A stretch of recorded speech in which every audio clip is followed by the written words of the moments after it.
Hey everyone, it's Michael, ex-Amazon, ex-trainer, and now full-time Amazon seller. I'm doing about 20,000 of revenue a month. Just went down to 15, cleaning out my catalog and getting profit up. But today I'm going to talk to you about finding SKUs and finding new ASINs. So there's two different ways to source when you're doing online arbitrage. There's source one, which is ASINs come to you. This can look in the form of having Keepa alerts. It can look in the form of here, and I'll even show you a Keepa alert. So this is what a Keepa alert comes to. If you go over to any Keepa graph, you can go to data, you can go to track product, and then you click more. So you say like, hey, once this reaches $33 in buy box, I want it for the next 10 years, just to let me know. You hit start tracking. And there's a couple other things that you can do as well. If you go to Pro, if you're doing more like FBM and you want to get it in the moment, or A to A, you can do out of stock Amazon or back in stock, and at what price if Amazon's coming back in at different prices. You can also do offer count. You can also do offer count like number, like hey, like if it starts to go down, let me know. This one's sometimes better because it procludes or precludes. Not even sure what word it is, but the buy box going down, so you're able to see like a, I guess you're able to see a KPI before the KPI that you want to see. And the one is the other one is sales rank. If you just want to see when velocity, because it's a seasonal thing, you want to see when velocity starts to go up, just because there's no velocity actual like baked in here. For like example, the one that usually comes over here, there's usually like maybe we can find another one that actually has it. No, this one doesn't have it either. But yeah, usually there's like a stamp over here, and then there's the yellow bar over here that shows you. Let me find one that actually does have it. So for Tony's Miss Rachel, you can see it 2,000 bought, and then over here you'll see on the yellow line there's a monthly. So that's directly from Amazon. So you don't even need to look at the sales rank really. But for the Keepa alerts, you do. So you have the where you get Keepa alerts. So you have the two. You have where you go out to look for them and where they come to you. So you can have that in Keepa alerts. You can have that in out of stock pings, like from Distill alert and Ping Me, I think it is, where you can go to different. Like for example, if you're looking at Miss Rachel's and it shows that like in Target, let's see, and it shows you go to Tony's and you try to buy, and now you can get it because it says add to cart. It's good. But if it says out of stock, you can always like click on it. There's like a little extension. I have it over here, Distill. You go ahead and click it, and it'll tell you when it switches to in stock. And then also when you're in different groups, friends, people can give you ASINs. So that's the best one. And then there's like and it's not like it's either one or the other. It's not binary. It's like a scale. It's like how hard do you have to find it versus coming to you. Like another one, as you go to like hunting, is that like your best brands, you can usually put Keep alerts and Distill alerts all over the ones. Like some of the best ASINs you're probably going to get usually are the ones that only have like 150 or 200 a month, but they're like dead listings because the manufacturer ran out of stock, but you put a Distill alert because it's one of the ASINs in your brand that you sell a lot. You know exactly where to get it from. And as soon as they restock, you're the first one to get on and you sell at a high price. And you're the first one in before like other people hop in. But then as you go hunting, it's going to be more. So if we see this, as you go more hunting, you're going to have to go broader and broader and broader. It's going to be harder because this is very sticky. It's like a sticky web. That's my web.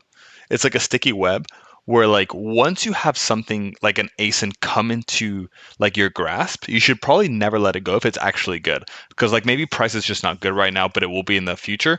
Keep alert. Tell your friends. Look at the brand. Like you want like this ecosystem where it's really easy to get leads, and eventually what your bottleneck starts to become is capital and time. And that's when you level up to prep centers or have your own warehouses or start to have to get zero APR credit cards or loans. But like that is, I find that a lot of RA people are constantly trying to find new stuff instead of saying like, hey, if I'm going to Ollie's or I'm going to or if I'm going to Walmart or if I'm going to grocery outlet, trying to talk to one of the managers or some of the employees and be like, hey, can I buy 600 units off of you? Because you might go and say like, hey, this product's amazing, but they don't have any left. Go talk to one of them, see if you can get like 300, 600 units more. Maybe they'll even give you a discount. If not, it doesn't matter because it's still profitable. And that's how you start to get some replenishables. But anyways, what I'm going to show you today is less on the web. I can do another video on that at another time, but it's going to be more on the hunting. And so for right now, what I'm going to show you in this video is why you should probably go for stuff that has like 1,000 units sold per month, or like just higher ones in general, 500 rather than 100 or 50. And I'm going to show that because I'm going to show you right now. Here we are in Product Finder. So imagine this Keepa. I love Keepa. It's amazing. The one reason why it's amazing because it has every single filter you'll ever want, with the most important one being bought in the past month. So we go to bought in the past month, and we're going to put, for example, 50. There's some great listings for 50. It's just you only need like 1 or 2 sellers on them. But and by the way, you can also do like, did it sell a lot in the past? Is it to kind of like predict the future? You can do it down here. There's also one for sales rank. But imagine I want like just 50, and I don't want Amazon to be on it, and I want it to be above 20 bucks. Cool. That's almost 1 million items. Why? Because 50 bought is a lot. It's encompassing all the private labels. It's encompassing all the wholesalers. Well, it'd be tough to have wholesalers on 50 a month, but you get my drift. Now, could we put more stuff? Yes, we could also put, for example, weight, if that's of concern to you, so we can get stuff that's less weight. Boom, we just got to 500,000, and that's the package. We can also do for the actual item itself. And you can also, but now we start to go. Now you could also say, hey, like I want to do it by brand as well. But no. I'm saying that we're starting from brand new. Putting a brand would make it less hunting and more web, because that brand that you're looking up, someone probably told you. So, oh, that probably didn't capture in the big screen. Anyway, so if I go to find products now, let's see what we find. And I know you can put a bunch of different filters on it, but I'm trying to explain a point, and hopefully you get it. But yeah, so now we're here, we're looking at them. I'm going to put 5,000. So now we have 5,000 different listings. Now, what I usually recommend is that you either go to Boxem, Flip Alert, or any other software. You could do it in Claude. That's what I'm building right now, where you can just use Amazon's API to see what you're ungated in. But you start to see only stuff that you're ungated in. But even when you start to see stuff that you're ungated in, you'll find a lot of stuff that's like private label. A lot of stuff. It's really tough. I mean, you have 500,000. Even if it gets it down to 100,000.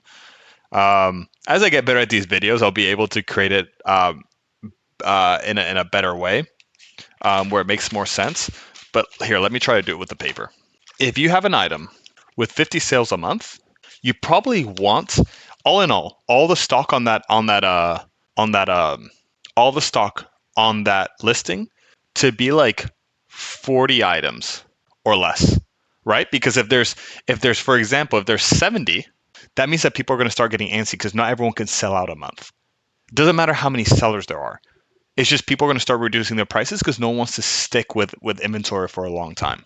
But if you're on something that's 40 items. So that can have maybe 10 sellers that all have only 5 units or 4 units, which you can find. There's great listings. It's just really tough. The net is really wide. But if you go to something with 1,000, and I'm just saying 1,000, it could be 800, 500, 200, 300, just more velocity. Think about it this way: like something that's doing 1,000 a month is doing about 33 a day, right? Anyway, from 1,000 to 2,000. Something that's doing 100 is only doing about 3 units a day. It's not much. Everywhere from 100 to 200. So 3 to 6 units. It's not much.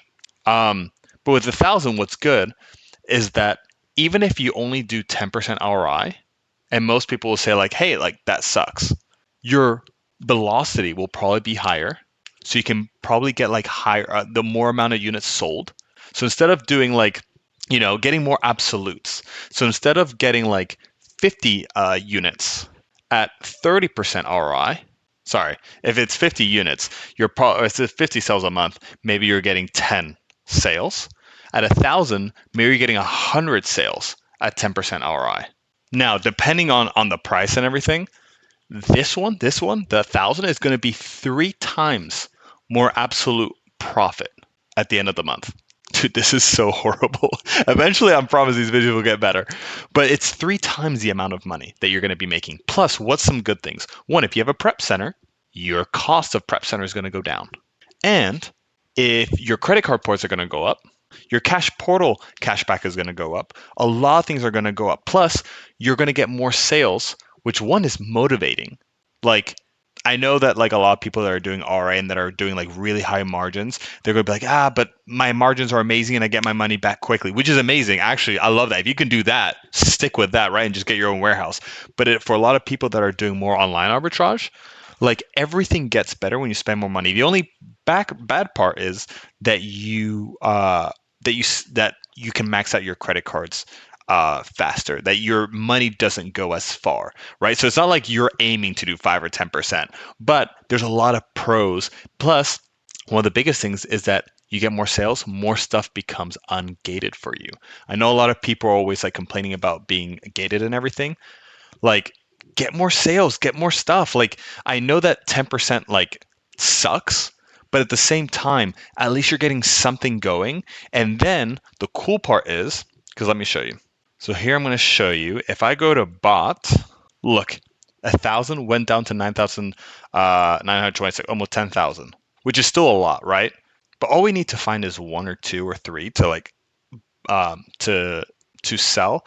And then at that point, that's when you actually start to storefront stock them and start to find stuff that's good. Cool. So now we're looking at a couple of them that are over 1,000. Looking. I'm just trying to see if there's any of that OA stuff that I kind of like recognize so we can use it. I just wanted to make sure it's an OA listing. And by that, basically what I do is I look at the bottom right, as you can see here, and I just see what the graphs look like. And OA graphs have a very particular look to them. RA and OA, right? Because they're not choppy and blocky usually, unless you're like 1 or 2 people on it. Usually they're like pretty jagged. Oh, I forgot. In Product Finder, now that we have 1,000, sorry, because with the 50, it's hard. You could have put like 3 sellers on there. But for the 1,000, we can go to new offers we'll put 20. That way we'll get rid of, boom, 148 items. Got it. Here's our OA stuff. Now for the 50, don't get me wrong. You can also put 3 to 5 sellers, but it's just going to be tough because at 3 to 5 sellers, they can only have like 10 units or less of each. And they exist, and there's really great listings of 50 or 100. I'm just saying that it's so wide that's tougher to find, especially if you're trying to get your first couple of sales in. So right away, I see like Fujifilm. Now, a lot of people are getting it. Actually, I'll do this on remote because everyone's been getting on it. Once we open it, imagine you actually able to get some like inventory on this. It's selling 2K a month.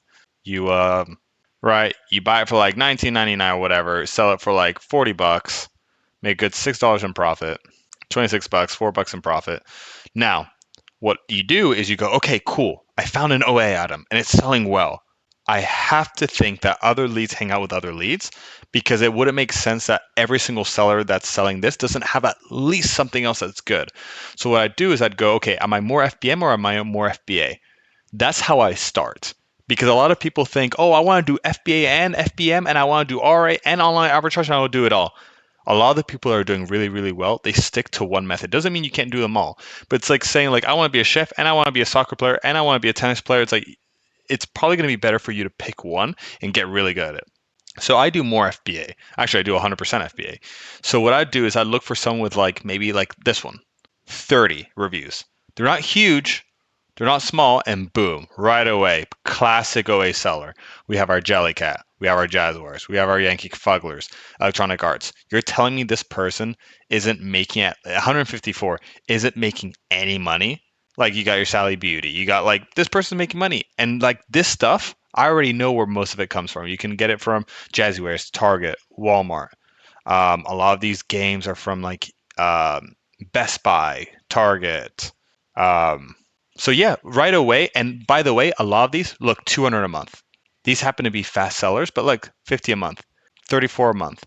Now you can start to like go down and not as high, but at least we started somewhere and like this is all OA. Like this is all OA. So does that make sense? It's like almost, I don't know if I explain myself right, but it's almost like you want to start off with like higher volume stuff just to get into the category of OA. Like I wish I would have done this earlier just to get some sales, to get, because it feels good as well to get some sales and be like, hey, this actually works. Start to kind of get a feel for it, because it also helps you. Okay, how do I send an FBA order? How do I send an FBM order? You got to get some sales in, and then slowly you start to storefront stock everyone. And what you can do is that you take. I'm going to show you now. What you can do is you come down here, you go to data, you go to offers, you go to include historical offers, you go to export data. It's going to give you an Excel sheet. Then you put that Excel sheet into either ChatGPT or Claude or any LLM that you're using, get all the seller IDs. Then with the seller IDs, you get all their units. Then you put into Boxem, into Flipper or into your own custom AI software, whatever you want, to see what's ungated, and then you start to look through there. So then you can see every single thing that is currently being sold by people that are on that on remote listing. And you can just go down and it's almost all 99% going to be OA. And you're telling me you're not going to find anything that's OA?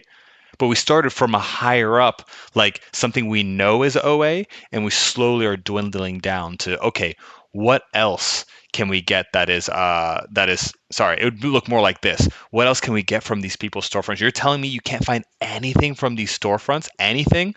I'm telling you right now, I'm looking at stuff that I know me and my friends are selling. And that's just one. This is literally the first one. Let's see if we find anyone else. Sorry if that's your storefront. You have a great storefront. Let's see. Let's see this Hepstop 57. Like 57 reviews. Fujifilm. OA. Never seen this one before. Yeah, some different kind of stuff. Let's see. INTP. Let's see. Gap. Alfred Dunner. Kate McLeod. McLeod? Yeah, I didn't even realize that these other ones were selling, but they're not selling very well, obviously. Cuddle does. Yeah, I mean, this is OA. This guy's OA. Or girl.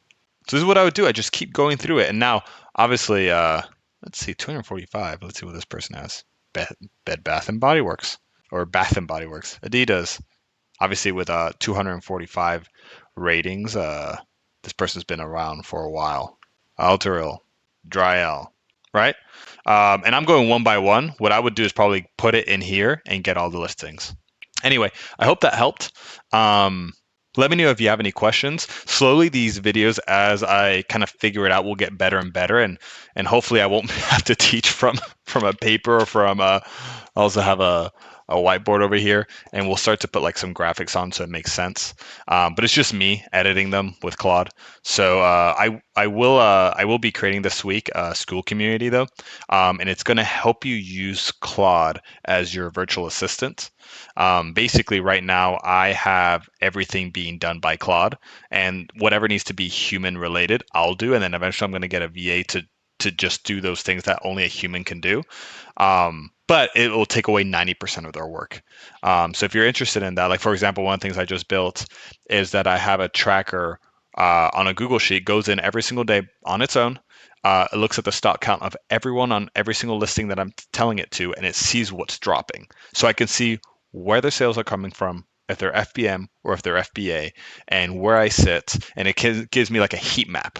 And so there we can see the ratio of, do we want to price higher for higher ROI or lower for lower ROI, but higher like absolute profit. And so it calculates that. But anyways, video's long enough. I'll see you in the next video.